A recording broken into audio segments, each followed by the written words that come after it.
from the studios of AM 950 KTNF, the progressive voice of Minnesota, and airing on WCPT 820, Chicago's Progressive Talk. Welcome to The Gailey Show, the only daily LGBTQ radio news and talk show in the United States. I'm your host, John Parker. Today is our weekly Thinking Clearly, Thinking Queerly episode, where we sit down with a guest or two for the episode to help us think more clearly and more queerly on the major issues of the day facing the LGBTQ and allied community. Coming up after us, get ready for the best in progressive news and analysis with the Matt McNeil Show on AM 950 KTNF and Choose Views with Richard Chu on WCPT 820. There is obviously a lot happening in the news. Stay tuned for both of those shows. Today, we're talking about legal recognitions for families that aren't married couples. My guests are Christina Fiallo and West Hollywood Mayor Chelsea Lee Byers. Christina co-founded the national nonprofit Freedom for Immigrants, which operates in 26 states, has passed landmark legislation, has raised over $10 million, and has built a 7,000-person volunteer network. She also founded Rewrite the Byline, which is an enterprise reshaping narratives on bi plus people and non-nuclear families in film, television, and the news. Christina has lectured at Stanford University, held director and residency roles at USC's Marshall School of Business and UCSD's Ratty School of Management, and serves on the board of It Gets Better. Mayor Chelsea Lee Byers was elected to the West Hollywood City Council on November 8th, 2022. Her priorities on the city council include, and folks, this is just a partial list, social service delivery, climate change mitigation strategies, affordable housing and resources for renters, and community building and policy implementation to ensure the city of West Hollywood is an inclusive community for all. She serves on the board of directors for the National Women's Political Caucus as the vice president of education and training for NWPC California. Mayor Byers also serves on the League of California Cities Transportation, Communications, and Public Works Committee and the National League of Cities Federal Transportation, Infrastructure, and Services Federal Advocacy Committee. Huge title names. And Christina and Mayor Byers, welcome to The Gailey Show. Thank you, John. Thanks for having us, John. And sorry for that bio. We're going to cut that down next time. I love bios. And particularly in, public administration, those task forces and those names and those committee names get rather lengthy. So I always love to give them their due diligence. We are talking today about non-monogamous families and the city of West Hollywood and new ordinances that you all are planning on implementing in the city to recognize non-monogamous couples. And I was looking into some data, and I found a 2021 study that found that 1 in 9 people reported being in a non-monogamous relationship.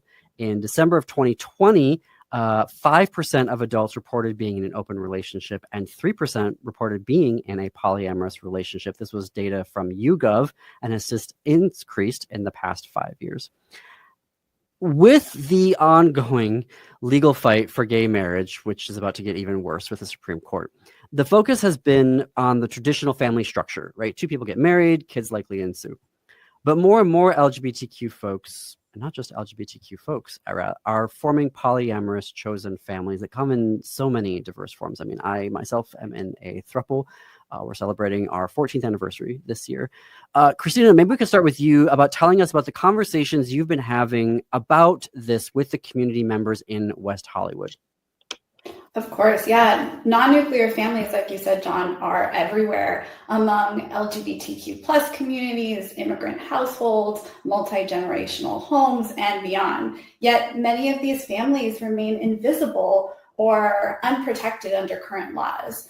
Without inclusive definitions of family, people can be denied housing, employment protections, they can be barred from visiting a partner in the hospital, excluded from healthcare decisions, or stripped of parental recognition even. I was hearing over and over again from people in my community that their families just weren't being seen.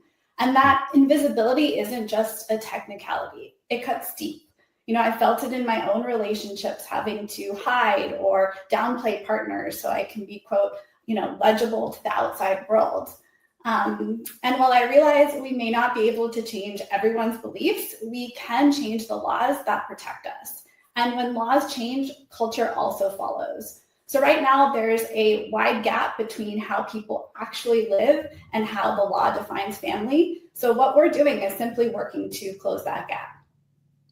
Can you tell us a little bit more about the stories that non-nuclear families can be facing? Because when you were saying that about being in the hospital, it reminded me of when my appendix tried to kill me, and I'm in a throuple, and so I was there with one partner, and I'm like, yes, this is my partner, needs to be with me, but I'm like, he has to go to work, and then my other partner is going to show up and like, wait, what? And I'm like on morphine, trying to explain polyamory and a throuple while they're carting me into the surgery room, and I'm making light of what is a tricky situation here. Can you tell us some more about ways that the system is discriminating, I guess, against non-nuclear families, whether it's in health and human services or housing, et cetera, that you've been finding in your conversations with folks? Yeah, I mean, I think for the most part, in many parts of California, we do have protections in the sense that we're in a very progressive state, which is why I think we need to make the laws really mirror what should be the reality of this state and ultimately of this country. But like you're saying, I mean, the fact that there aren't these protections for non-nuclear families is similar to what we saw with same-sex marriage. These same protections that weren't afforded to same-sex couples aren't afforded to non-nuclear families, to people who are in non-monogamous or polyamorous relationships. So I've heard many stories similar to what you just shared. And it's also even in the smaller things, being invited with a +1, you have to choose who you're going to bring if you're in a throuple or a triad. These things are just unseen in society. So bringing them to the light by passing laws that showcase, hey, there are polyamorous, non-monogamous people in our community. There are non-nuclear families in our community, and they deserve the same protections as every other family. Exactly.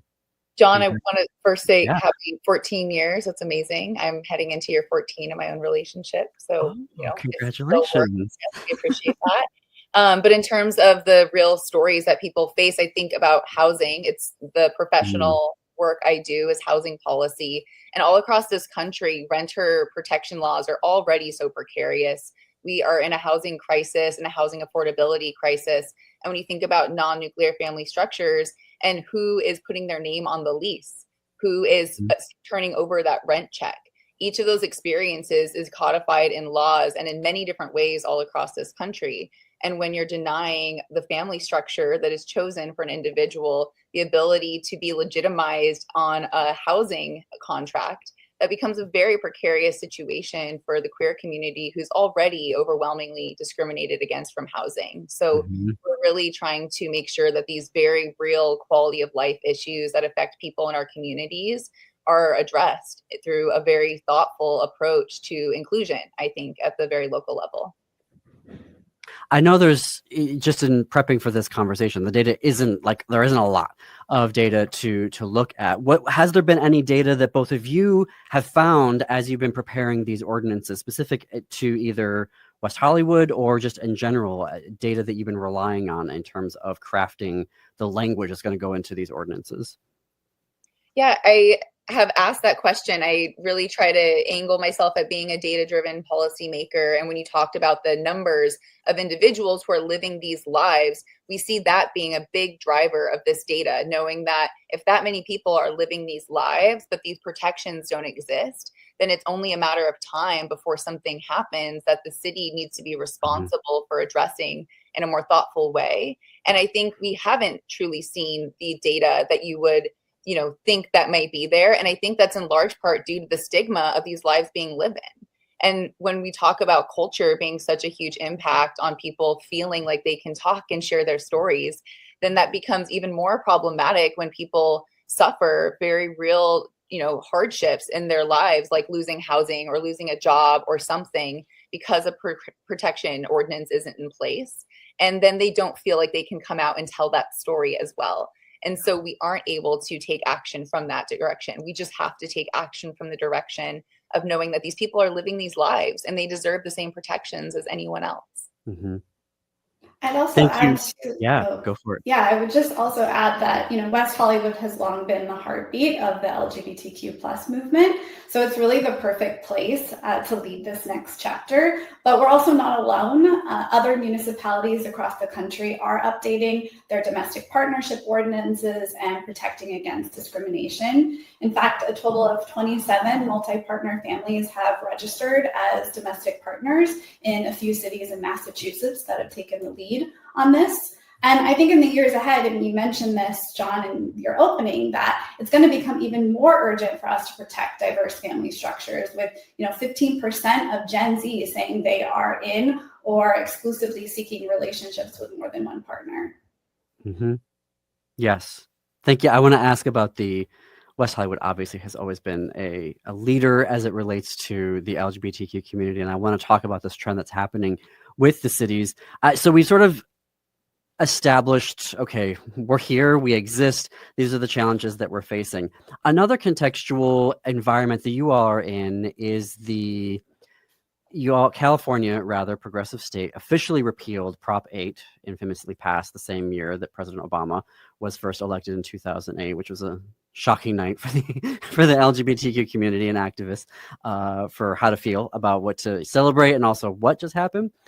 This past November, California officially repealed that by voting for Prop 3. So many numbers. So how did passage of Prop 3, and I've got about 90 seconds here before I hit the break, so I know that's kind of a big question, but on a high level, how did passing Prop 3 set the stage for where you're all now able to do this work in West Hollywood? Yeah, well, like you said, California overwhelmingly passed Prop 3 last year, which basically removed discriminatory language from our state constitution and protected same-sex marriage. And it was because of that, it became really clear, I think, to the community who's been advocating for non-nuclear families for years that the fight for equality isn't over. True marriage equality means recognizing the diverse ways people build love and family. And so this is that next step. Wonderful. We are talking with attorney Christina Fiallo and West Hollywood Mayor Chelsea Lee Byers. I have to fit in a break here. We're going to have more with both of them after the flip side of this commercial break. Check out more progressive news and talk at am950radio.com and heartlandsignal.com. You can also keep the conversation going on Blue Sky. We are at thegaleyshow.org on Blue Sky. You can also head to AM950's newsletter. Go to am950radio.com and sign up for that. More after this break.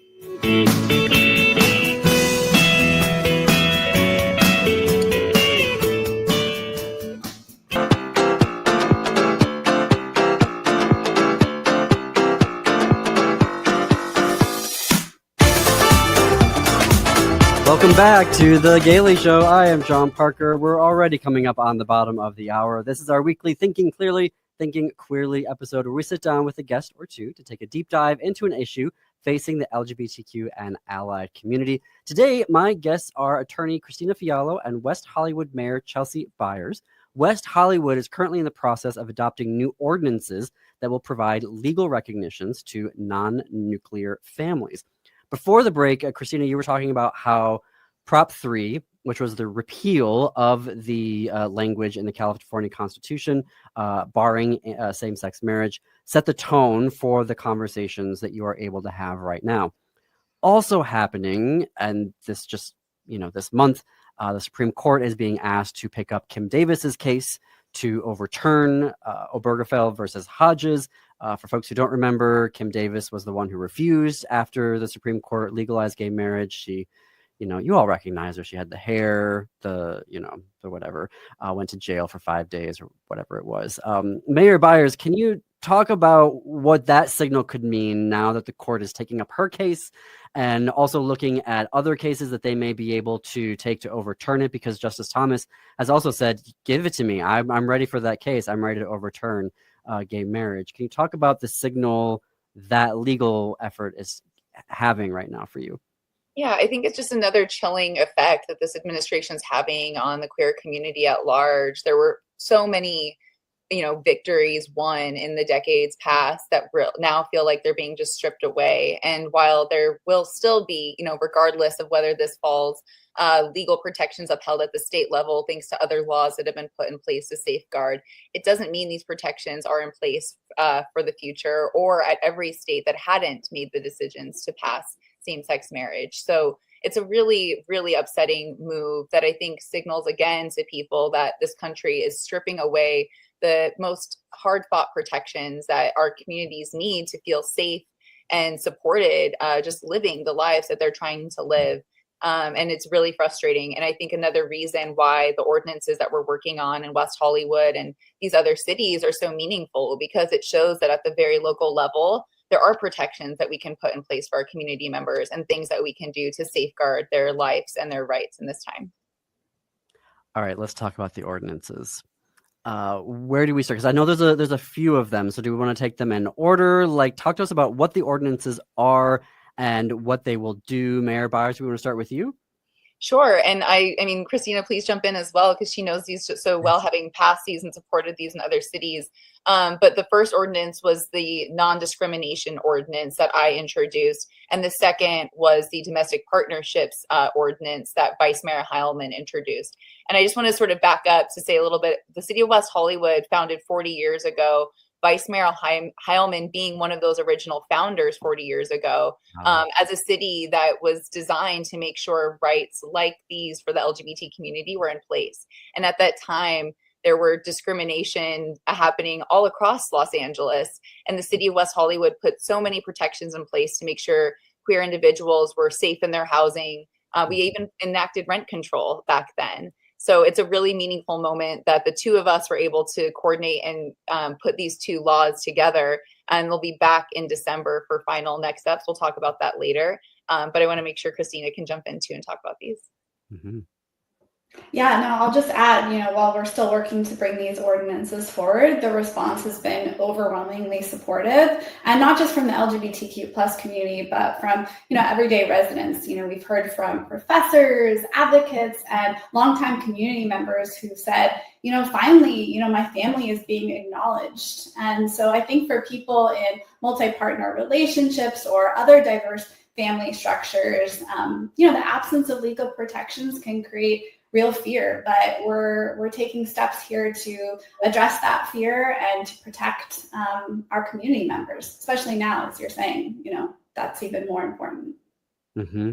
And Can we start with, yes, sir, go ahead. Yeah, so I was just going to, so folks in polyamorous relationships, multifamily parents, and step families will be able to have the same sort of protections to be protected against this sort of discrimination that may leave them without housing or may leave them without the jobs that they have been working in already because of the status of their family structures. And then the domestic partnership ordinance was about allowing more than two people to register as domestic partners within the city of West Hollywood. And I think that actually makes us the first city that allows this in the state of California, which is a really exciting moment as well. Wow. So walk what that would mean. Because I've had some folks like, well, does that mean that they're then officially married? Like when you're registering like that, like what does that mean for a group, for, a triad, a throuple, however folks want to, create their family? How would that work then in terms of registration? In the city of West Hollywood, you are officially recognized as a domestic partnership. Beyond that, the sort of restrictions that are in place throughout the state of California and those marriage certificates are still limited, but you can get a license within the city of West Hollywood. Wow. So if I'm in a throuple, then the three of us can go down there and do it. If I want to unregister, obviously that would be possible too. Yeah. That's correct. And then if you want to add somebody at some point into the relationship, then you can just go down and do that as well. I would imagine we'll have to figure out the answers to some of those questions. Yeah, exactly what that looks like. Unregistering, registering, adding somebody else. Not totally sure. No, yeah. And then talk to me about the employment part of it as well. I remember hiding the relationship. We just sort of decided, okay, this partner will be the one that would come with me to particular events, which actually worked out because the other one is very shy and doesn't like going to public things, even if it's work-related functions. But then I started working for an LGBTQ health equity organization, and I'm like, I am not, like, if I can't be out here, I'm not going to be out anywhere. And that experience was so formative that ever since I'm like, no, this will be a deal breaker for me. In the interviews, I'm like, if I bring it up and you all are weird about it, then this is not going to be a job for me. Talk to me about, though, that, I mean, that was a very privileged position that I could be in. I was also doing diversity, equity, and inclusion roles. So it was harder, I think, for folks to be like, why is he doing that? But talk to me about the employment side of things and how these ordinances will help provide that protection so folks can be out about their, their relationships and not have to worry about being fired for it. Yeah, it's a legal protection now. So should there be suspicion that a firing or discrimination, workplace discrimination was taking place on the basis of that status, of your chosen status of family relationship structure, then you would have a legal protection that says that you have the right to challenge your workplace about what they chose to do to you. And I think that protection in place, that backing from the city that says this should not have happened to you. This was wrong. And now you can go do something about it and take action in a court of law is a realm of protections that hadn't been in place before. And again, I think, the data sort of suggests that people have had a hard time reporting what has happened to them, discriminations that may have been occurring. And so it's my hope that there'll be a new realm of voice enacted by this, that people feel comfortable talking about the types of discrimination that they have felt because of their chosen status, and that they will have a tool to pursue justice if it takes it to that extent. I'm talking with West Hollywood Mayor Chelsea Lee Byers and attorney Christina Fiallo about new ordinances the city of West Hollywood is passing to protect non-nuclear families. I have to fit in a break here. None of these conversations would be possible without our generous advertisers and supporters and sponsors, rather. Thank them. Tell them that you heard about them here on The Gailey Show. More after the break.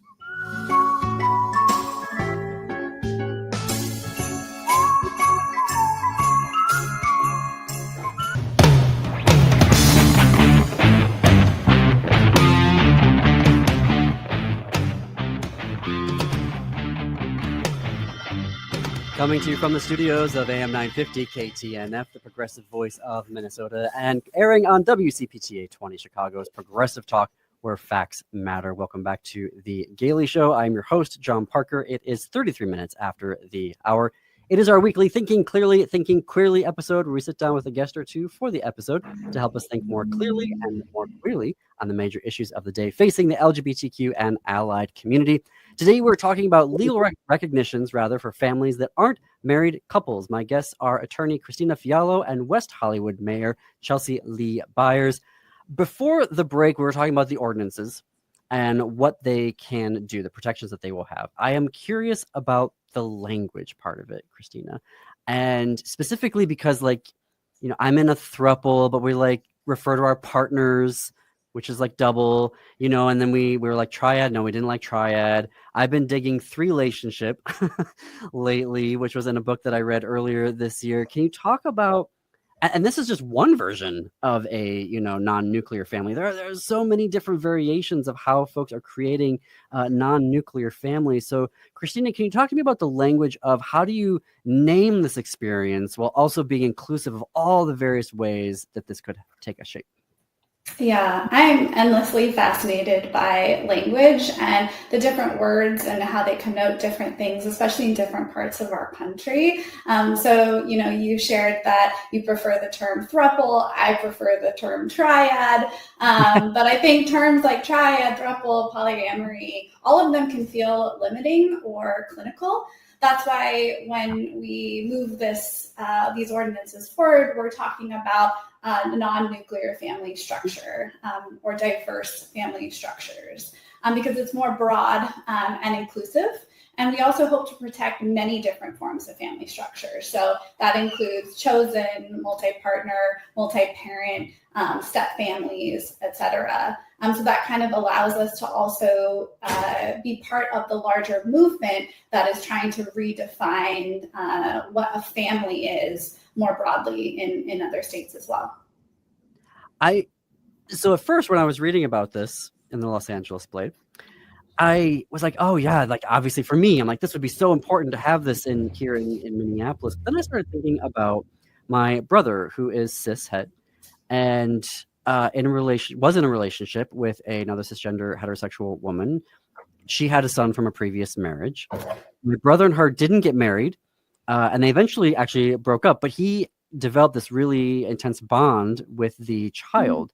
and is now the main care provider for him, even though they never got married and there's no quote unquote legal basis for it. She actually got remarried to somebody else, but they have this joint family, I would say poly family, to raise the son. Talk to me about how these ordinances will benefit multifamilies who are dealing with divorce, separation, raising children. Like, this applies equally to cis het folks as it does to the queer community.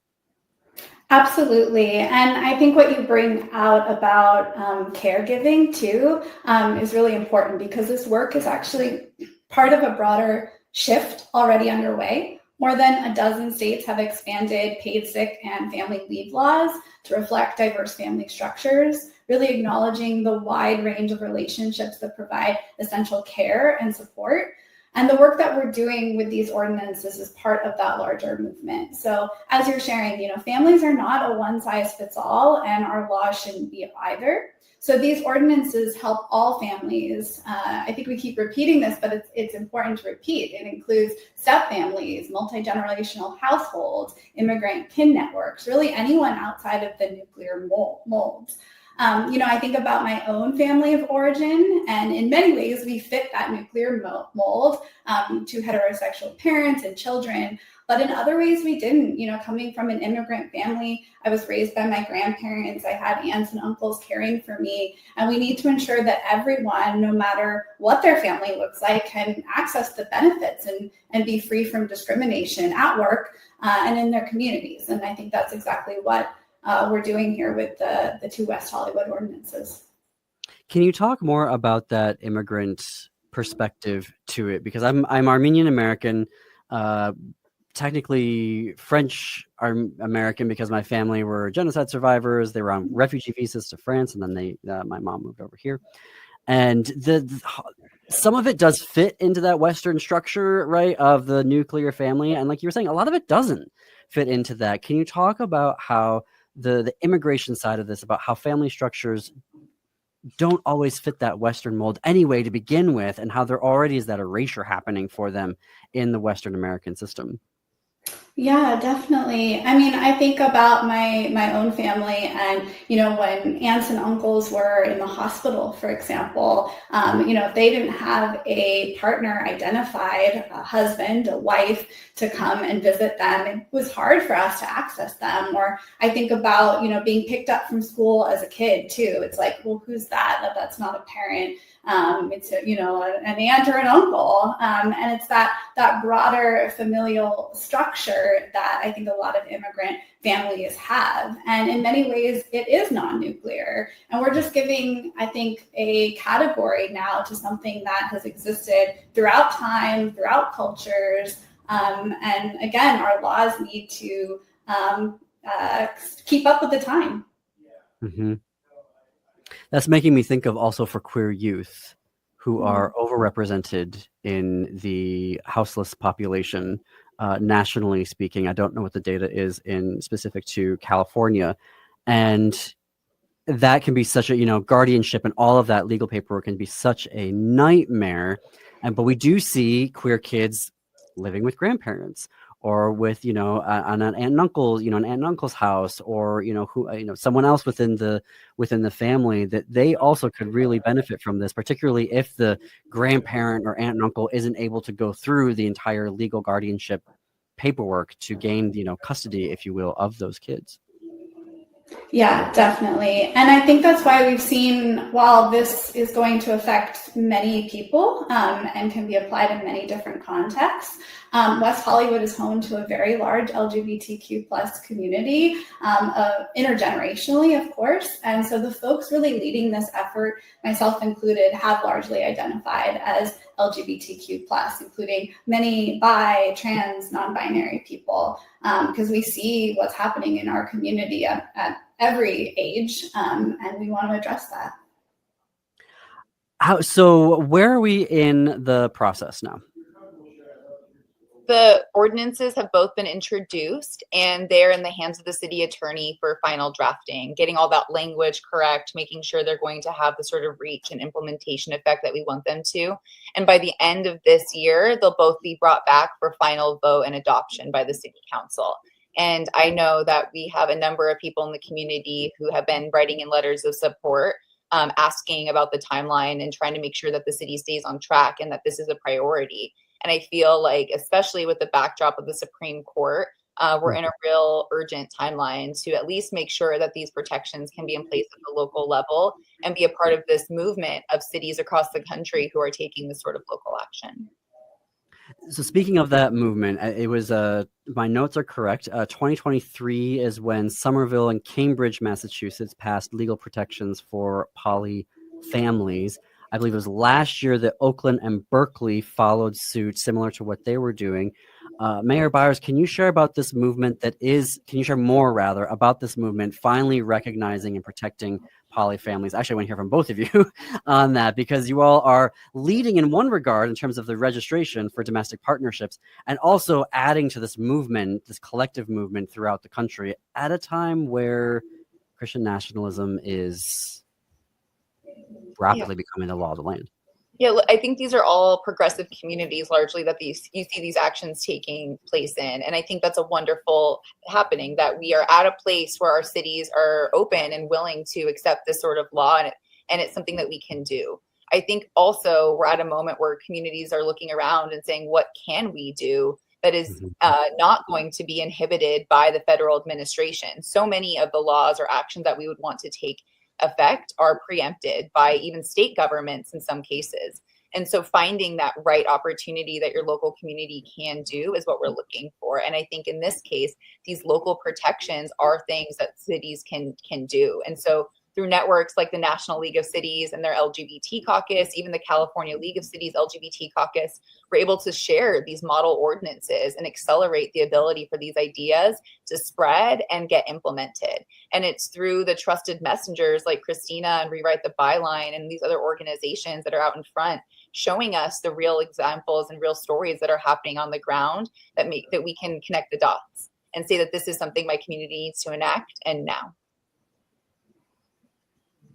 Definitely. And I'll just say, conservatives are not going to stop their attempts to roll back our rights, but that actually really should fuel our own fight to not only hold the line, but also continue to make progress toward bolder goals. So this is really not the time to become complacent with the status quo or, rest in the status quo. Instead, we have to stand up right now with all families, however they may be structured. I think what's coming up for me right now, as I'm listening to both of you, is there was this idea like a number of years ago about why are we all in, Palm Springs and West Hollywood and P-Town? Like, we need to be accepted everywhere. You know what I mean? And there was this idea of, why do we only have to live in these areas? And now I'm like, oh, thank God West Hollywood and Palm Springs and these areas have survived as LGBTQ bastions, because now you all can be there and have that infrastructure to lead and to provide this, pushback, where maybe a city like Minneapolis, which is very blue, and I think parts of it would very much, be on board with this, but there would be a fight here, even in Minneapolis. For listeners in Chicago, I feel like that would be the same thing. You've had what used to be Boys Town and what's left of it, and other areas that would be super, on board. But then it would be a huge fight even to get it passed through there. Can you talk to me about West Hollywood and these enclaves that we've had being leaders, and why they are more necessary now than ever, and the support that they're providing to the community? Yeah, I'm happy to tell the story. West Hollywood's in its 40th year, which is hard to believe given the impact we've had and all the many nights and stories people have gained by being here. But I think those 40 years of being at the forefront were because of who was there at the beginning and the intention they had in designing a city that was responsive to the diverse needs of the diverse people who lived there. It was a city that came together through organizing and making sure that people could stay safe in this place for the long haul through policies like rent control and these non-discrimination ordinances. And that we had an amazing realm of social services that can help support people at every stage of their life and what they needed, including HIV and AIDS services that weren't available by any other government in this country. So it was a really unique moment that the city came together. But look, we're still adopting new policies that maybe could have been in place 40 years ago because of the sort of city we were. So there's always opportunity to uncover a new stone, to recognize that there are new things that we can do to support community. And I think what really helps us do that is because we always know that we need to listen to the community and be responsive. It's that responsiveness that allows us to do it. And we're in a moment where cities all across this country are trying to be more responsive to the needs of their community. And when I look at the data, we have an opportunity here to protect people from housing discrimination, from job discrimination. We're living, cost of living crises all across this country.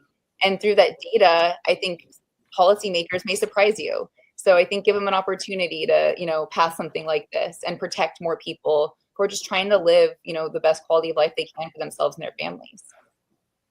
Yeah, and I think what you're speaking to, John, too, is the idea that, what may be commonplace and really practical in one city may seem extreme in another city. But I think about the United States as a whole. Since the formation of the United States, this country has redefined marriage, for example, many times, making it less discriminatory, for example, by eradicating coverture or legalizing interracial marriage or, God forbid, outlawing marital rape and passing no-fault divorce laws. And so I really guarantee you that in 50 years, maybe even sooner, the work we're doing won't feel any more extreme than any of those other updates that now feel very practical and responsible. I'm talking with attorney Christina Fiallo and West Hollywood Mayor Chelsea Lee Byers. I have a couple more questions for you. If you can stick around after one more break, we're going to have also how you can connect with this work in your own city and maybe bring these ordinances to your city in the very near future. So stay tuned. You are listening to The Gailey Show on AM 950 KTNF.